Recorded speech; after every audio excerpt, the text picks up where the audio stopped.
Greetings, hello.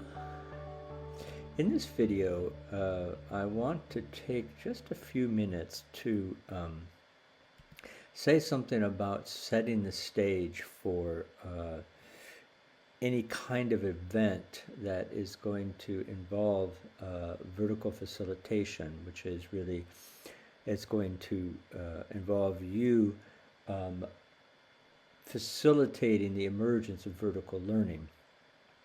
And I'll say more about the kinds of events that this could lead to. But this video is really a kind of like practical nuts and bolts, how to set the stage for a successful event or occasion, however you might define that. And this video assumes that you have seen the previous videos, 1, 2, and 3, which cover introduction to vertical learning, introduction to the activity of vertical facilitation, and introduction to the design of vertical facilitation. So this is sort of, in a way, part 4. But this is a really important matter that I want to address here, which again is how we set the stage. And just to reprise a little bit, that we've been talking about vertical facilitation in terms of two aspects or two facets. And one is the activity of vertical facilitation, what it is that we are engaged in terms of sensing and action in real time as we are working with groups and teams. And then the other aspect is design, and which is the considerations and the design elements that we think about ahead of time, prior to the event or the occasion that we are going to be facilitating or leading.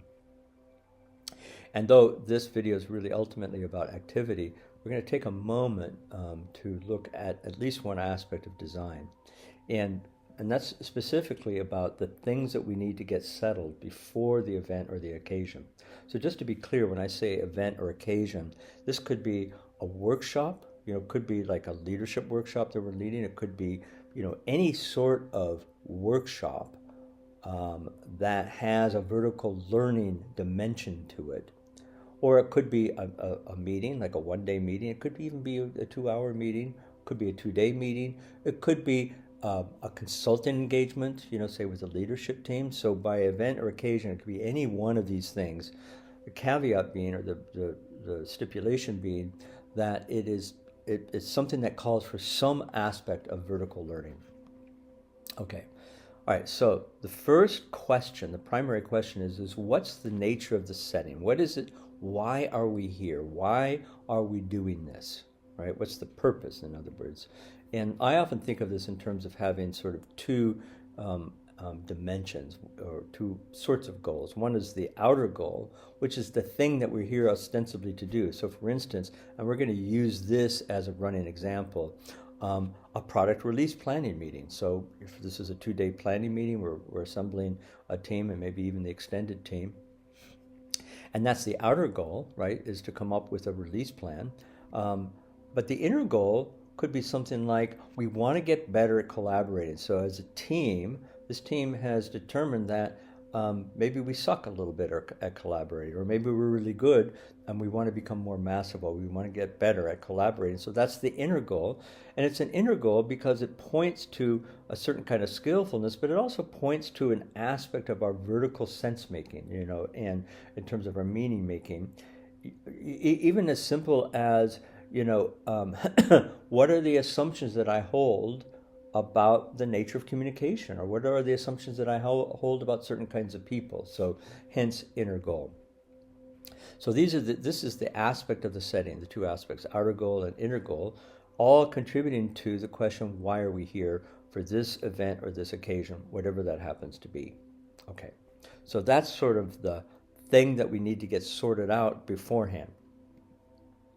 Now, as we move into the event and occasion itself, now we're going to start to put some more pieces into place here.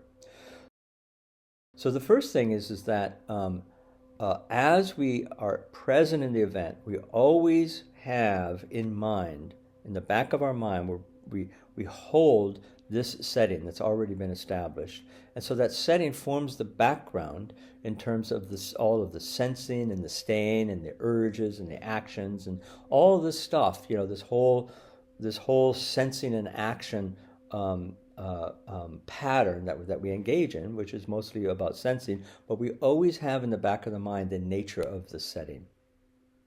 Okay, so we can hold the nature of the setting as the background or the context in relation to the five windows of attention.